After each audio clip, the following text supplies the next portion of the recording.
how do I know if what I'm really getting is my intuition or if I'm just being paranoid and fearful? This is a huge gray area and a place where a lot of us make some big mistakes in the sort of new agey influence of like, just trust your gut. So we're going to pick apart in this video, what tools do I actually use to trust my intuition rather than getting stuck in fear and paranoia?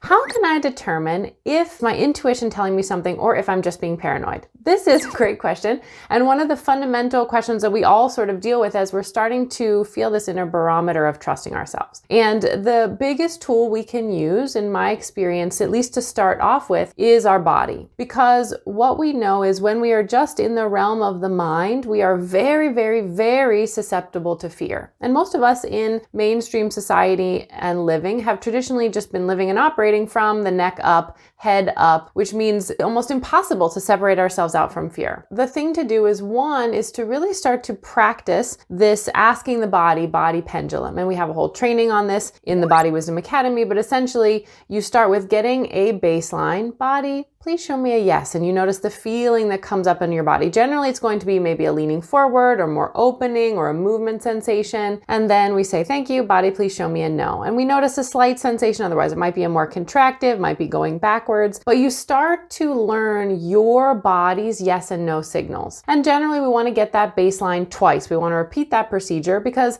if you get different answers the first time and then you get different answers the second time, it may just be that your sort of wiring and nervous system is a little bit off and it's not a great time to ask. So practice doing this in other times. Practice doing it with sort of banal, not important type of things like, body, should I have this orange juice or should I have this grapefruit juice? Body, should I eat this salad or should I have this with rice? Whatever it is, start asking your body about little things so that you start to notice your yes and no and you start to create this aspect of trust. So number one, practice getting your baseline and your yes and no. That really develops trust. Then, in the moment when you have something that's a little bit charged that you know you might be a little bit paranoid about, you can not only ask your body, but you can add in the special phrase, body, if I had no fear, how do I feel if? You ask the question, you get a yes or no. You could even ask the body, am I just being paranoid about this? Body, is this answer coming from fear? And you will usually get a yes, you are just freaking out type of feeling. So this is a gray area zone and question that you are asking about,